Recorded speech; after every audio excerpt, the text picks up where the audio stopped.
নর্মালটাই দেবো, এটা বেকার হলে লাগে জল দিয়ে। তোর একদম খাওয়া শুরু করবে।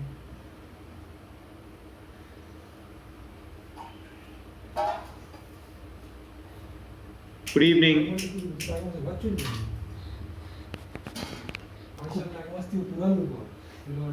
गुड इवनिंग दोस्तों, रीडिंग कॉम्प्रिहेंशन हम लोगों का चल रहा है बढ़िया तरीके से। कल भी हम लोगों ने एक आरसी किया था जो कि एक स्टोरी बेस्ड था, लेकिन उसके बावजूद भी काफी डिफिकल्ट था। एक बढ़िया स्टोरी देखी थी हमने ओविड की। ओविड होता है, उसे बैनिश कर देते हैं उसकी जगह रोम से। उसके बाद फिर एक मिस्टर वॉलिफ होते हैं, वो उसमें अपनी और अलग कहानी सुना देते हैं। तो दैट वाज दी लिटरली एक अच्छी स्टोरी थी, और वो अच्छी स्टोरी डिफिकल्ट स्टोरी थी, बट डिफिकल्ट को भी आप लोगों ने किया, ये बहुत अच्छा है। आज भी हम एक आरसी और करेंगे, धीरे धीरे करके हम आरसी को इम्प्रूव करते जाएंगे, तो हमें पता चलता जाएगा कि हाँ भैया हम लोग कर रहे हैं, है ना। बिल्कुल बिल्कुल। आओ दोस्तों, शुरुआत करते हैं हम लोग, और इसको हम लोग इसे करते हैं के बाद इसके आगे बढ़ चलेंगे हम लोग। ये रहे, लगाता हूँ आरसी में। हाँ जी, आज आपकी 26 है। आज के बाद फिर जो क्लास होगी मंडे, फिर आप सैटरडे संडे आ जाएगा। मंडे से यही क्लास का टाइम दोस्तों 2 बजे से है, ये तो पता है सभी को, 2 PM, है ना, 2 बजे से, जैसे कि पहले कहा था। तो अब आपके लिए तीनों एकदम सेम हो गया, ठीक है, 2 बजे।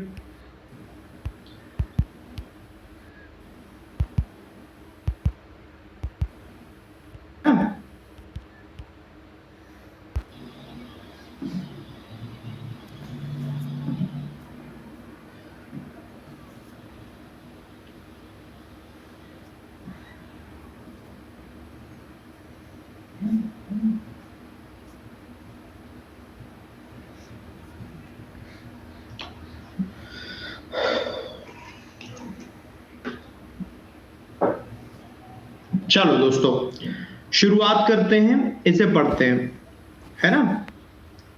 11 बजे टाइम कर दो बेटा। मैं टाइम कर दो, तुम कितने लोगों को ऐसा लग रहा है कि टाइमिंग मैंने चेंज करी है? अभी 4 बजे से टाइमिंग 2 बजे कर दी, तो 2 बजे नहीं 11 बजे कर दो।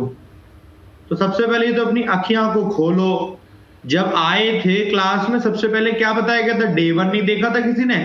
सर 11 बजे कर दो, कर दो, कैसे कर दो? आपको डे 1 से बताया जा रहा है, सोते रहते हो क्या? फिर आप उसी में परेशान हुए रखे हो। ऑलरेडी चलती सारी क्लास। चलो स्टार्ट करते हैं दोस्तों, यहां पर आ चलते हैं, है ना। ये है आपके सामने आरसी, जैसा कि अभी तक हम लोगों ने किया था 2 स्लाइड में, 1, 1.5,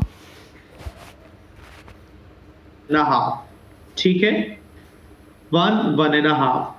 अब हमें वही अप्रोच अपनानी है जो अप्रोच अभी तक हम अपनाते हुए आए हैं। हमें क्वेश्चन देखना है, उसका क्लू नोट करना है। We will come to the passage then, ठीक है, we will come to the passage then, ठीक है, ओके। तो क्लू आप नोट करते जाएंगे। क्लू दोस्तों मैं भी नोट करता जाऊंगा। क्लू नोट करने में 30 सेकंड चाहिए, आपने क्लू नोट करने हैं और बस डन बोल देना है। सर डन बोलना भी नहीं है, डन। मैं 30 सेकंड में आगे अपने आप ही करता जाऊंगा। आप क्लू नोट करते जाइए, मैं क्लू यहां नोट करता हूं, ठीक है। चलो पहला question,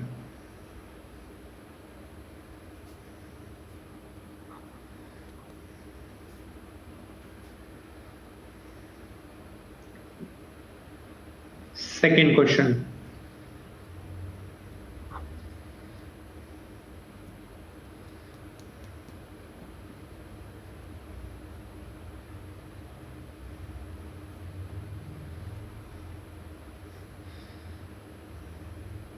next question,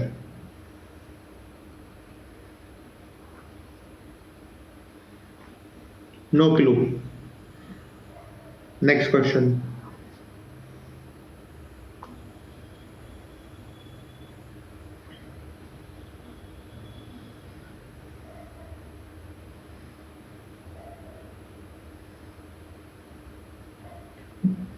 next question, no clue, not true. Next question.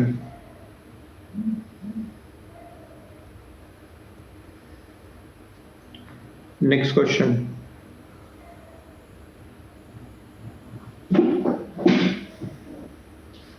No clue. Next question.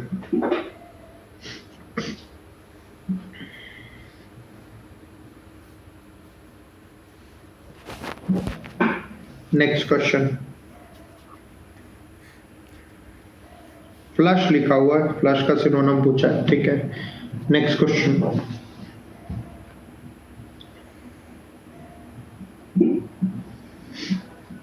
ये लाइन लिखी हुई है।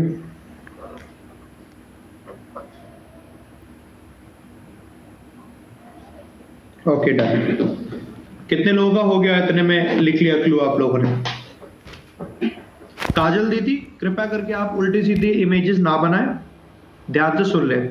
4 क्लास हो चुकी हैं ऑलरेडी, आरसी की 4थी क्लास चल रही, 3 क्लास हो चुकी हैं, उसमें पढ़े नहीं होना आप, दूसरों को पढ़ लेने दो। फिर अभी मैं डांट दूंगा आपको, फिर बुरा लग जाएगा। कितने लोगों ने कहा हो गया कि हाँ ठीक है सर, इतने में हमने डन किया। ये हमारा तरीका है, जितने इस टाइम फ्रेम में हमें यहाँ पर इसका क्लू लिखना है, ठीक है। एक बार दोबारा समझेंगे आप कि जिसका लेट हो गया है उसको ध्यान से आप देख लेंगे, ठीक है।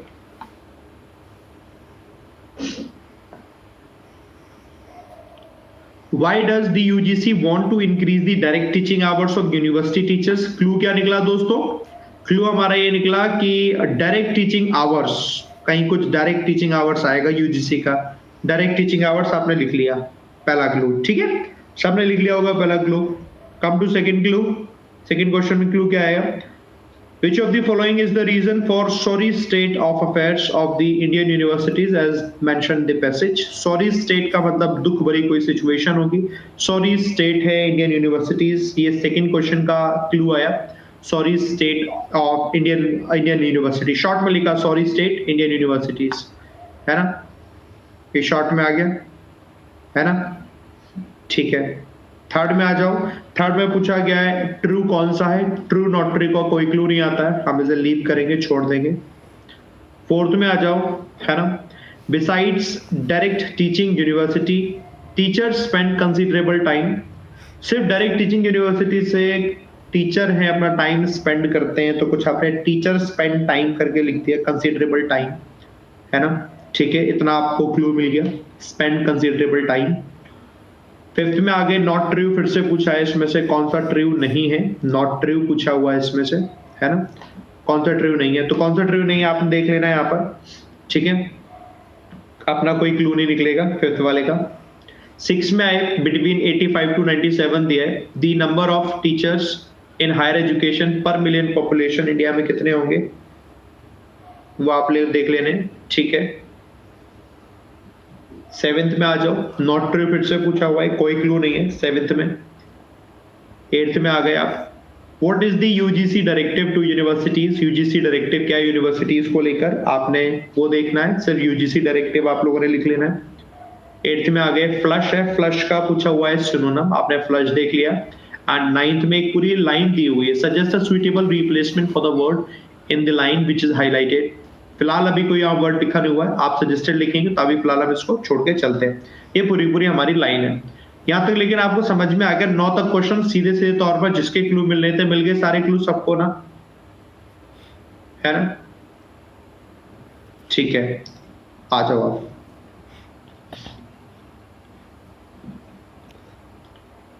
अभी हमारे पास पढ़ने के लिए आप पढ़ेंगे, जिसका क्लू हमें जहां मिलेगा हम उसके लिए रुकेंगे, ठीक है। हम इसे पढ़ेंगे, जिसका क्लू जहां मिलेगा हम उसके लिए रुकेंगे। आप सिर्फ मुझे बताएंगे कौन से क्वेश्चन का क्लू मिलेगा। आज मैं नहीं पढ़ूंगा, ये अब आपको दे रहा हूं पढ़ने के लिए, ठीक है। ये मैं नहीं पढ़ रहा हूं, आपको दे रहा हूं पढ़ने के लिए। आप देखो, पढ़ो और बताओ किसका क्लू आपको कहां मिलेगा। देखो इसे बताओ।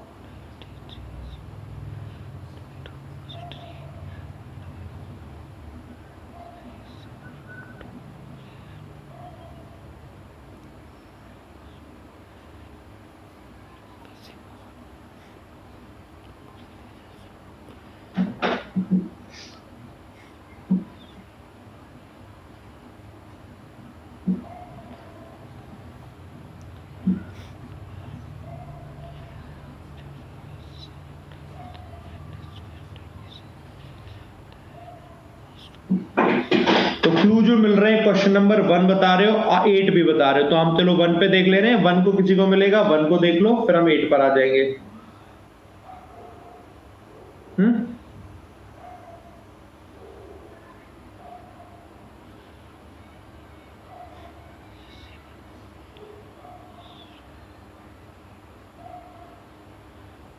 नहीं आया कोई अभी? फर्स्ट का आंसर नहीं मिला ना? 8 पे आ जाओ। 8 वाला आप कह रहे थे।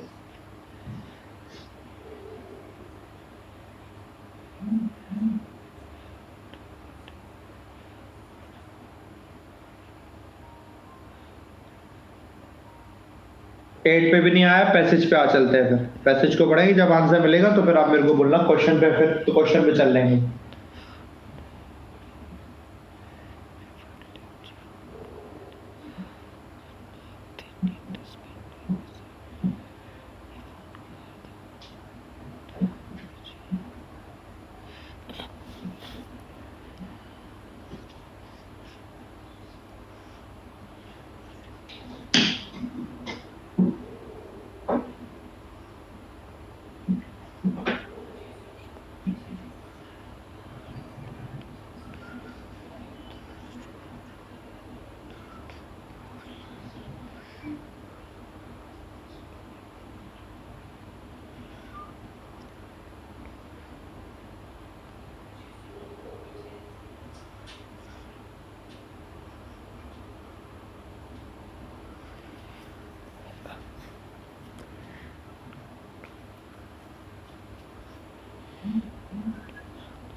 क्वेश्चन नंबर 8 पर आ जाना। 8 का कुछ क्लू मिला आपको? फिर से 8 पे आ जाओ। लो,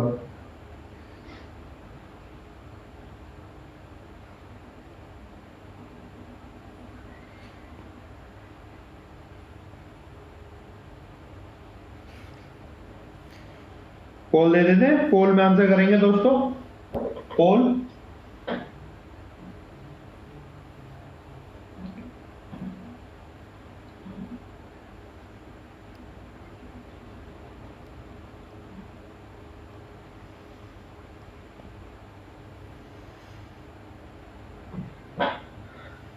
%18 लोग ही करेक्ट है।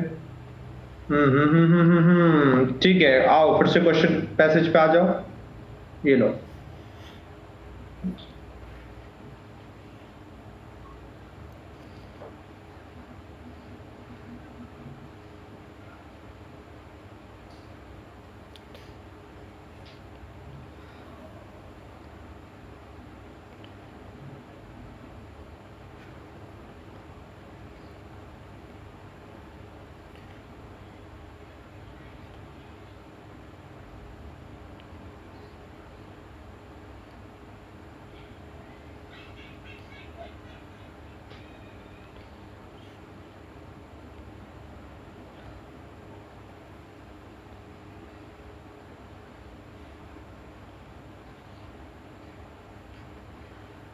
पैसेज हो रहा है तो नेक्स्ट करना, फिर नेक्स्ट पैसेज में पढ़ लेंगे।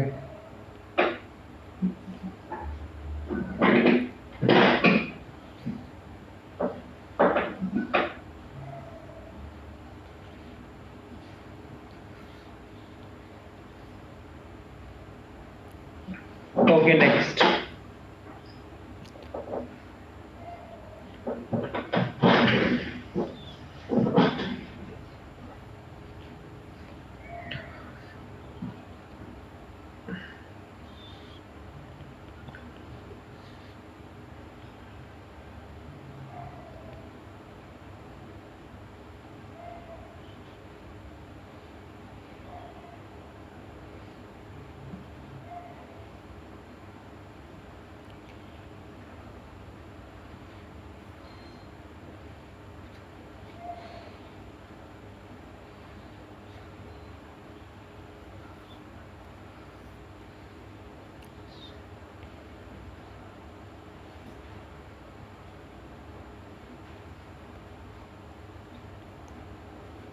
6 सबको लग रहा है 6 पे आ जाओ।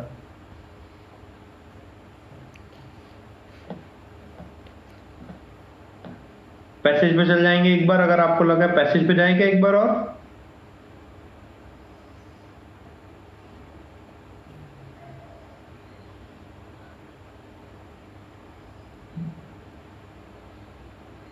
पैसेज पे भी आ जाओ।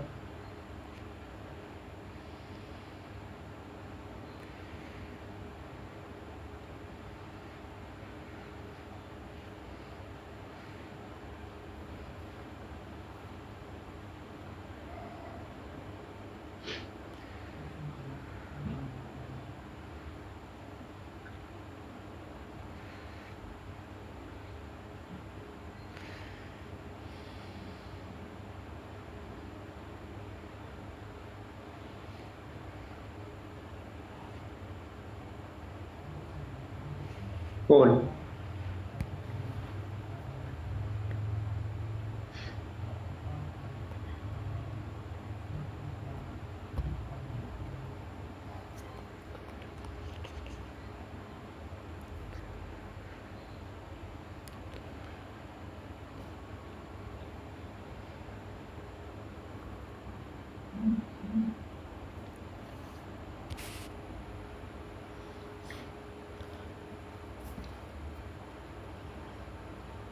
आ जाओ 28%।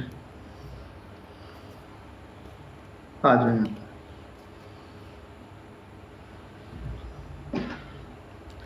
पर मिलियन पूछा हुआ, ध्यान से देखना क्वेश्चंस। आओ कोई बात नहीं, फिर से आ जाओ यहाँ पर।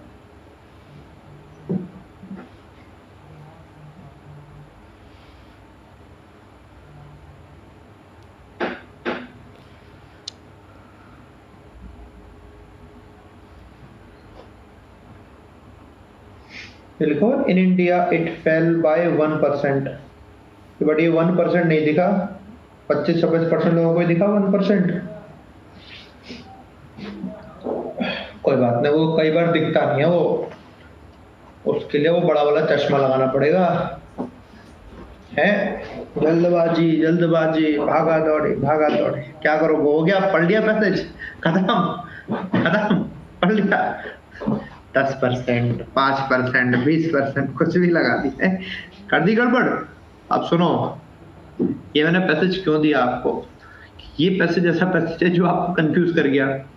सामने लिखी हुई चीज आप नहीं लिख पाई, ये था डायरेक्ट क्वेश्चन का आंसर। आपको जो नंबरिंग दिख रही थी वो ये दिख रही थी, जो इंडिया की नंबरिंग थी वो 1 न्यूमेरिक में नहीं लिखी थी, वो लिखा हुआ था 1, है ना, जिसको हम लोगों ने देखा नहीं। ऐसी गलती नहीं करनी। इतना पूरा पढ़ लिया, अगर जरा देखो इसका आंसर कहीं से कर पाओ तो, पहले क्वेश्चन को देखो, इसका आंसर अगर कर पाओ तो।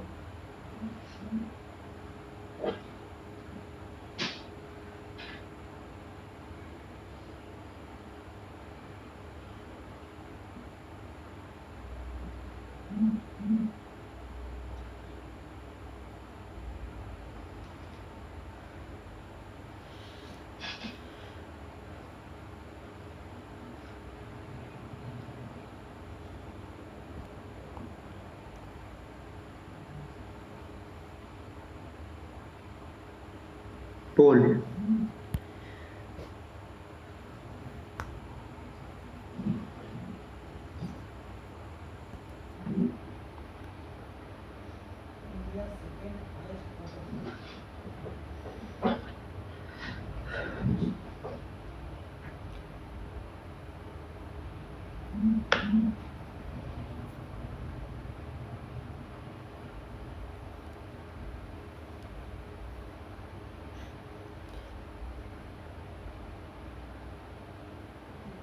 ओके 29% लोग करेक्ट हुए।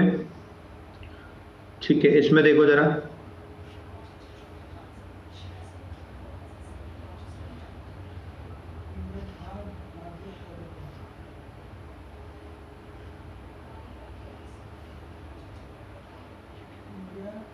देखो अमोल ने अलग ही एक थ्योरी बना ली, ऐसे क्वेश्चन में आंसर हमेशा नन ऑफ दीज होता है। सही है।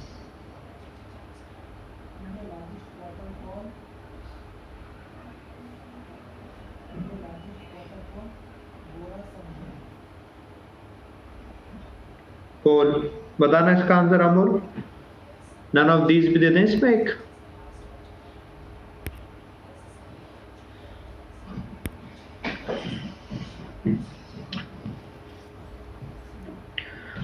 इसमें भी कम ही सही हुए, हटाओ, अब नहीं करा रहा मैं तुमसे और ना ही मैं इसमें ऑप्शन दिलवा रहा हूँ, पहले मैं समझा दे रहा हूँ, ठीक है, कि कह क्या रहा है पैसेज। आधी अधूरी चीज समझने का कोई मतलब नहीं है, पैसेज को समझो।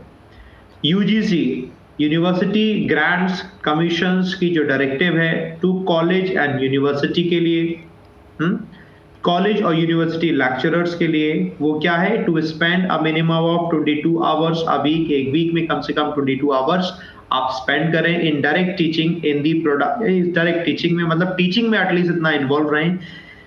Is the product of budgetary cutbacks, ये एक बजटरी कटबैक्स का ही इनका एक तरीके से प्रोडक्ट है, rather than pedagogic wisdom. Pedagogic wisdom नहीं, पेडागोजिक विजडम का मतलब हो जाता है जहां लोग टीचिंग स्किल्स का इस्तेमाल करें, टीचिंग स्किल्स को उन्होंने ज्यादा ध्यान नहीं दिया, उन्होंने कहा ज्यादा से ज्यादा टीचिंग में इन्वॉल्व रहे जो लेक्चरर्स है उनके लिए, ठीक है। इट में सीम ऑड, थोड़ा सा ये ऑड लग सकता है एट फर्स्ट ब्लश, यानी कि पहली ही बार में जब आप कोई सुनते हैं तो उसे बोलते हैं एट फर्स्ट ब्लश, तो पहले ही ब्लश में थोड़ा ऑड लग सकता है दैट टीचर्स शुड प्रोटेस्ट, कि टीचर्स को प्रोटेस्ट करना चाहिए अबाउट टीचिंग अ मियर 22 आवर्स, कि यार 22 घंटे तक पढ़ाना, तो ये उनके लिए थोड़ा उनको प्रोटेस्ट करना चाहिए, ठीक है। आगे बढ़ते हैं। However if one considers the amount of time academics require to prepare lectures of good quality, अगर कोई एक व्यक्ति ये समझता है कि कितना समय चाहिए अकेडमिक्स में एक अच्छे लेक्चर्स को प्रिपेयर करने के लिए, तो टाइम उसमें ज्यादा चाहिए होता है, मतलब of good quality as well as the time they need to spend doing research, साथ में उस समय की भी जरूरत होती है जिस समय में वो रिसर्च करते हैं। It is clear that most conscious teachers, जो most conscientious teachers होते हैं, conscientious का मतलब हो जाता है जो और ज्यादा फोकस करके सारी चीजों को एकदम डीप करके करते हैं, work more than 40 hours a week, और वो 40 आवर्स से भी ज्यादा काम कर रहे होते हैं एक हफ्ते में, बट दिस डजंट मीन कि डायरेक्ट टीचिंग में ही इन्वॉल्व हो। फॉर एग्जाम्पल, अगर कोई एक टीचर, एक छोटे लेवल से देखते हैं, हम अपनी बात करते हैं ना, तो अगर मैं आपके लिए कोई एक पैसेज बनाता हूँ, तो पैसेज बनाने में बोल गई चिड़िया, इसको पहले बंद कर दूं मैं, डेली चिड़िया बहुत बोलते हैं। 5 बजे का अलार्म, एक दिन गलती से 5 AM का अलार्म भरना तो 5 PM हो गया इस फोन में, तो चेंज नहीं करना भूल गया हूँ, 5 PM पे बच जाता है। हाँ, तो जब एक टीचर कोई कंटेंट बनाता है तो कंटेंट जितना पावरफुल होगा वो टीचिंग उतनी अच्छी होती है। इट डजंट मीन कि घंटों घंटों पढ़ते जाओ, इसका कोई यूज नहीं है। तो वही चीज यहाँ पर हमारे सामने दिया हुआ है, ठीक है। In university systems around the world जो लेक्चरर्स होते हैं वो रिलाई करते हैं, माफ कीजिएगा, rarely spend more than 12 to 15 hours in direct teaching activities in a week. वो टीचिंग एक्टिविटीज में डायरेक्टली जो इन्वॉल्व होते हैं 12 से 15 घंटे से ज्यादा नहीं होते हैं। The average college lecturer in India does not have any office space. एक average college lecturer के पास कोई ऐसा office space नहीं होता है। If computers are available, अगर computers available भी होते हैं, internet connectivity is unlikely, तो internet connectivity वहाँ नहीं होती है। अब जब से कोविड आ गया तब से तो अब चीजें एकदम से तेजी से बढ़ गई हैं, अलग होगी, बट हाँ ज्यादा चीजों में एक एवरेज अगर देखा जाए तो वहां पर ये चीजें नहीं होती।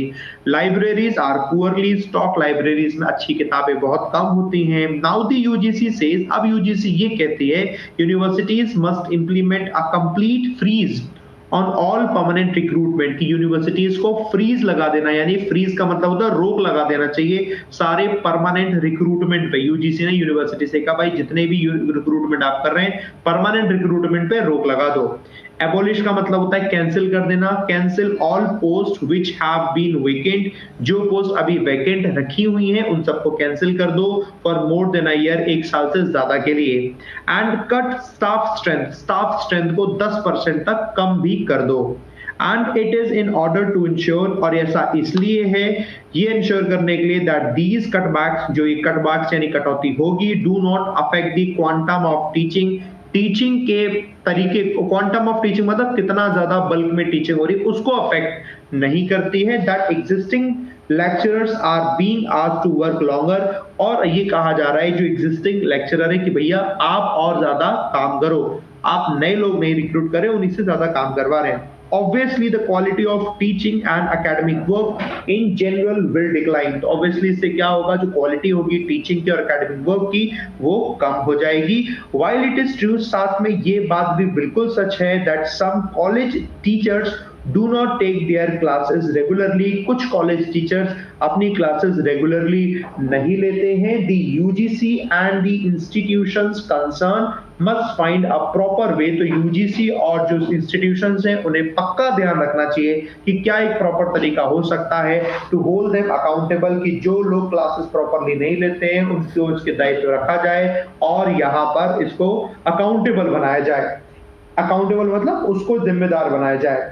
एन एब्सेंटी टीचर, जो एब्सेंटी टीचर होता है विल कंटिन्यू टू प्ले ट्रॉन्ट, वो ट्रॉन्ट की तरह रहता है। ट्रॉन्ट का मतलब है कि वो इरेगुलरिटी को बढ़ावा देता है। Even if the number of hours he is required to teach goes up, भले ही नंबर ऑफ आवर्स ज्यादा हो जाए फिर भी इरेगुलरिटीज को बढ़ावा वहां पर मिलता है।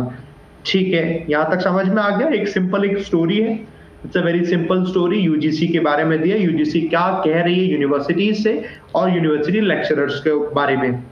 ठीक है, all of us are well aware, हम सबको अच्छे से पता है of the unsound state. Unsound state का मतलब है खराब स्थिति, बेकार स्थिति के बारे में पता है। That the Indian higher education system is in today, जिसमें इंडियन हायर एजुकेशन सिस्टम आज है वो खराब स्थिति के बारे में हम सबको पता है। Thanks two years of sustain financial neglect, काफी लंबे समय से फाइनेंशियल निग्लेक्ट भी रहा है। फाइनेंशियल निग्लेक्ट का मतलब पैसों की मदद नहीं हुई है, पैसा इन्फ्यूज नहीं किया गया है, लगातार पैसा इन्फ्यूज नहीं किया है काफी समय से। Most Indian universities and colleges do no research, कोई वो ऐसी रिसर्च नहीं करते हैं वर्थ द नेम, जिसका कोई बिल्कुल वैल्यू है, ऐसी कोई रिसर्च भी नहीं होती है।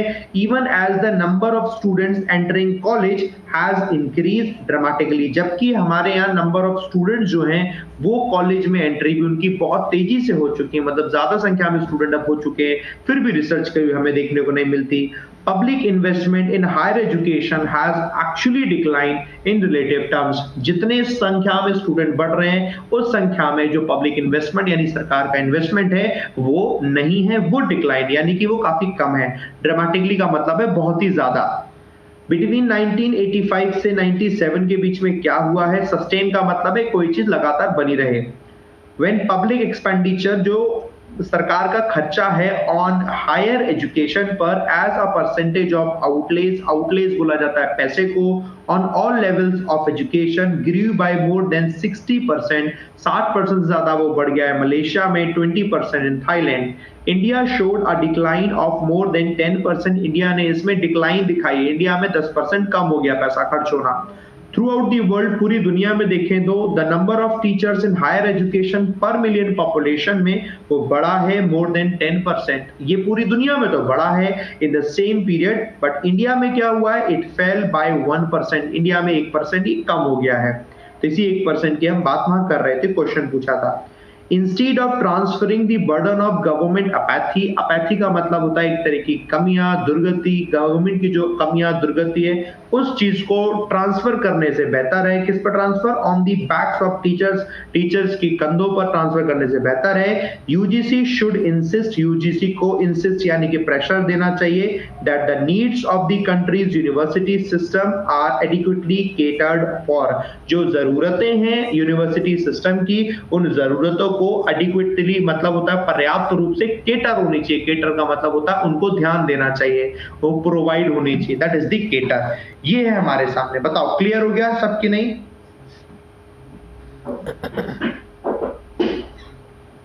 आसानी से समझ में आ गया? ठीक है, अब क्वेश्चंस पे आएंगे, क्वेश्चन हमें समझ में आता जाएगा। आसान सी भाषा है, जैसे हम लोगों ने कल पढ़ी थी उससे भी बहुत, उससे तो बहुत ही आसान है। पहला क्वेश्चन एक एक करके क्वेश्चन समझते जाएंगे, हमें समझ में आता जाएगा कि क्या क्या हमारा यहाँ पर बोला जा रहा है। Why does the UGC want to increase the direct teaching hours of university teachers? क्यों यूजीसी चाह रही थी डायरेक्ट टीचिंग आवर्स बढ़ जाए? क्योंकि वो लोगों को कटौती कर रहे थे कि और वो इन्हीं लोगों से ज्यादा काम करवाना था। UGC feels that the duration of contact between teacher and the taught should be more, नहीं ऐसा नहीं था। UGC wants teacher to spend more time in their departments, नहीं डिपार्टमेंट में डायरेक्ट टीचिंग में बात हो रही थी। UGC wants teachers to devote some time to improve university administration, नहीं इसकी बात भी नहीं हो रखी थी। UGC does not have money to appoint additional teachers, इसकी बात भी नहीं हो रखी थी। वहां पर तो वो कटौती कर रहे हैं, जिस वजह से ये बात है वो वाली बात तो यहाँ पर लिखी हुई नहीं है। वो तो बजटरी कटबैक्स करना चाहते थे, बजट में कटौती करना चाह रहे थे, बजट में कटौती करना चाह रहे थे, बजटरी कटबैक्स। शुरुआत में कहीं लिखा होता बजटरी कटबैक्स, बजटरी कटबैक्स करना चाह रहे थे, इसलिए चाह रहे थे कम से कम 22 घंटे एक वीक में वो दें, इसलिए नन ऑफ दिस का आंसर हो गया, क्योंकि वो तो यहाँ पर मेंशन ही नहीं है। समझ में आ गया दोस्तों, ये तो सारे तौर पर समझ में आ गया।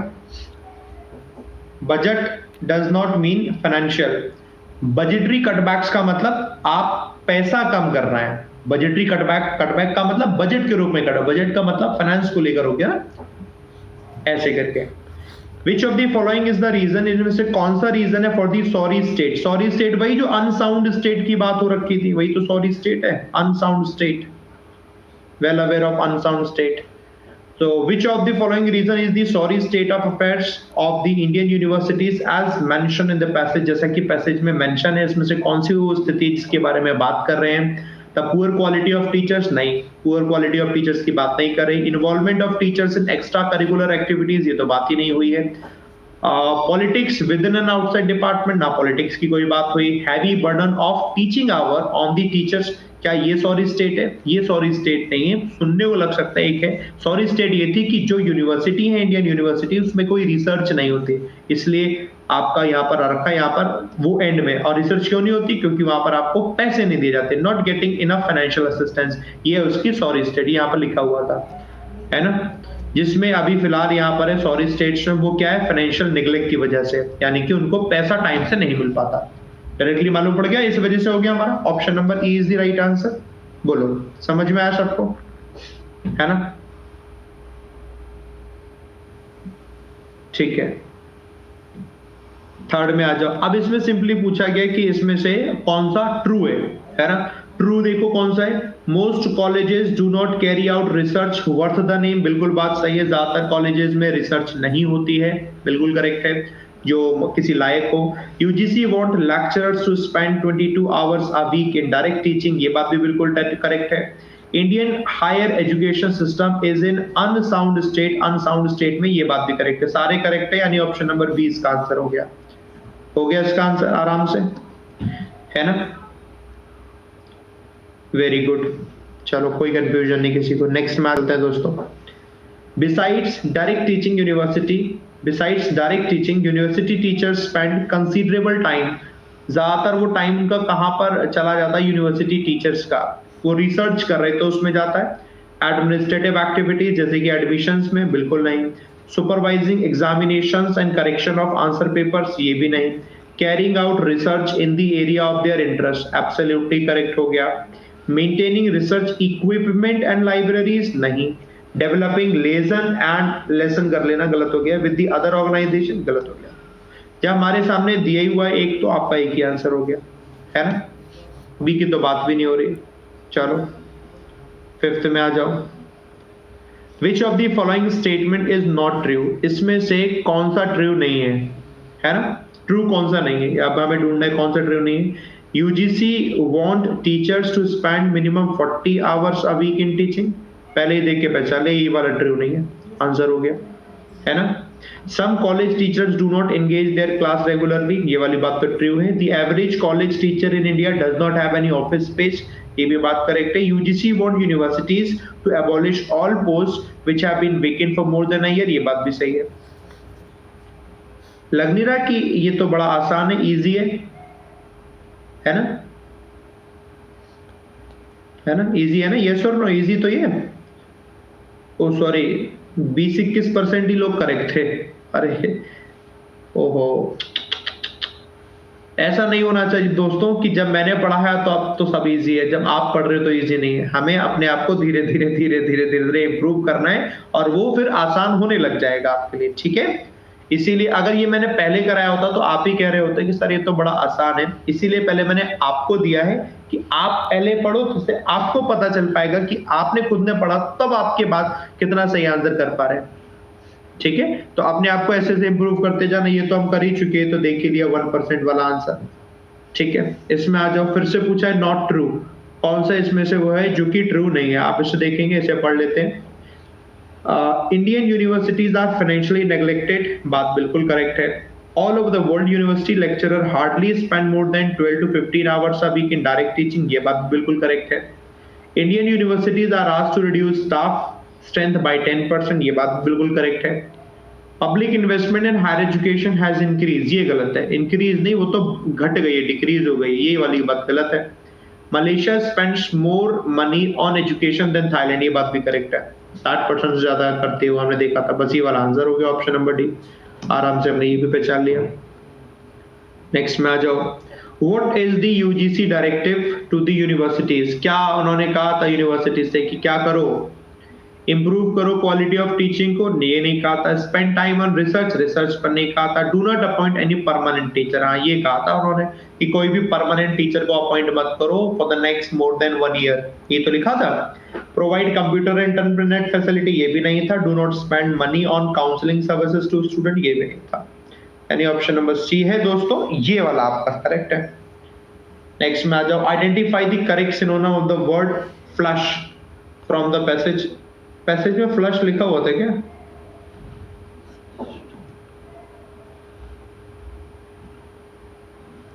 फ्लश तो नहीं था यार, कहीं मैंने उल्टा दे दिया यार, ब्लश लिखा था, blush at the first blush, अरे यार उल्टा दे दिया मैंने कोई बात नहीं, कोई बात नहीं, कोई बात नहीं, समझ जाओ यार, मैंने बनाया पेपर तो कई बार हो जाता है, तो ब्लश का उल्टा दे दिया, मुझे ब्लश का फ्लश देना था, है ना?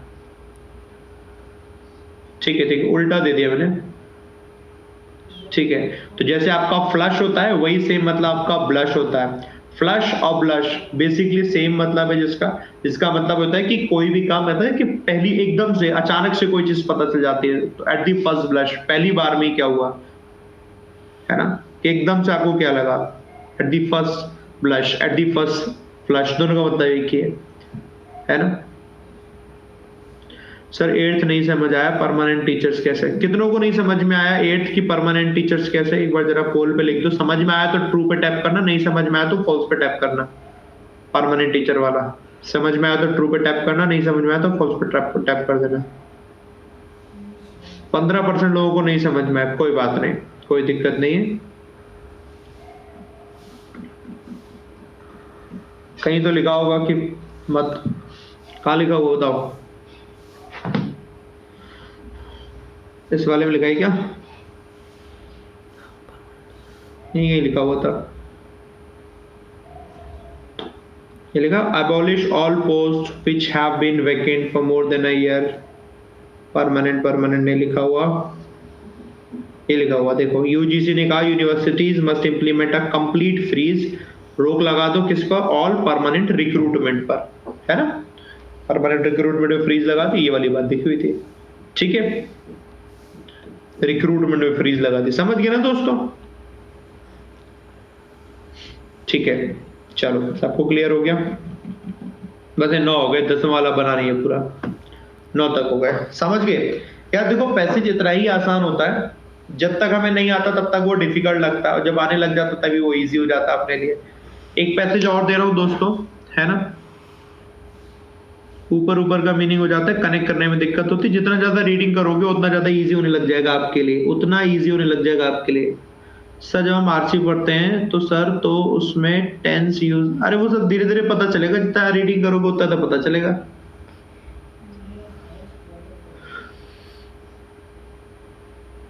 ठीक है, 10 नंबर का क्वेश्चन ढंग से बना नहीं है बेटा, बनाया तो मैंने, ये सबके आंसर भी मैंने लिख दिए, देखो अब मैं आपको देता हूं एक, मैंने आपको आरसी दिए थे दोस्तों, है ना, आरसी बुक कर रहे हैं आप लोग,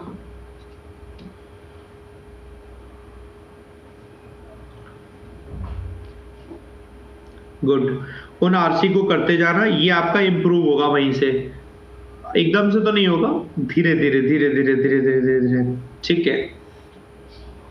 है ना? हाँ, ब्लश का सिनोनिम है फ्लश, ठीक है, पीडीएफ में जो आरसी है वो उन्हें आप करो धीरे धीरे करके। उसके बाद मैं आपको एक और फाइल दे दूंगा, जब हो जाए ना आरसी वाली वो तो मेरे को बोल देना, तो एक अपडेट में एक और डाल दूंगा आपको फाइल।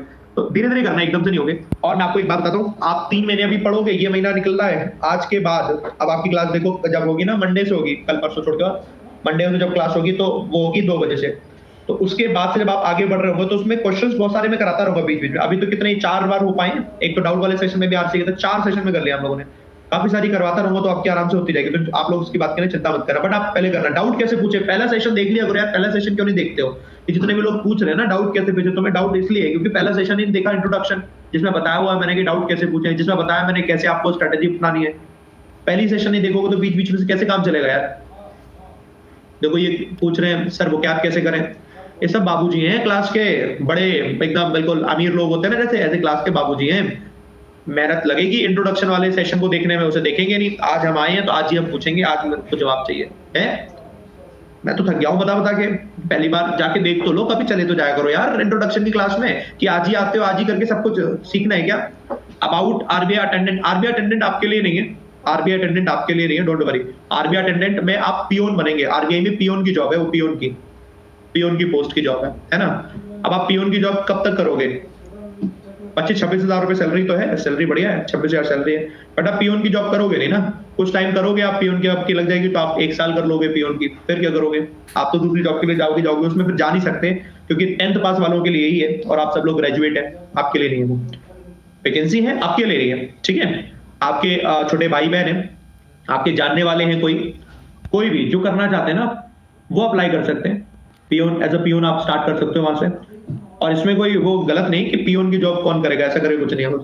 सरकारी नौकरी मिलती है, सबको मिल जाता है, सबको कर लेता है, उसे कर लो। सेम सिलेबस है जैसे बैंक का सिलेबस है, हल्का सिलेबस है, 10th के साथ का है। तो 10th वालों के लिए सब लोग 10th क्वालिफाइड है, जितने भी लोग जो लोग हैं 10th क्वालिफाई किया, किसी बच्चे ने उसको लगता है, आपको लगता है कि यार 12th क्वालिफाइड कर लिया, आपको लगता है कि यार इसने ग्रेजुएशन वगैरह किया नहीं है, उसको नौकरी करनी है, तो उसको रेफर करो, बिल्कुल जाना चाहिए, ठीक है। चलो ओके, क्लर्क से ज्यादा सैलरी क्यों है पियोन की? हाँ, कौन बोला भाई क्लर्क से ज्यादा सैलरी क्यों है पियोन की? क्यों सुशांत, तुम्हें पता है क्लर्क की सैलरी कितनी होती है? उसके बेचारे की 26,000 सैलरी है, कट पिट के उसे 19,000 मिलेगी। तुम्हें यही नहीं मालूम क्लर्क की सैलरी कितनी होती है? ऐसे लोग करते हैं, आवाज उठाते हैं, चलो आवाज उठाओ, व्हाट्सएप पे पढ़ते हैं इन्फॉर्मेशन, फिर कहते हैं चलो आवाज उठाओ।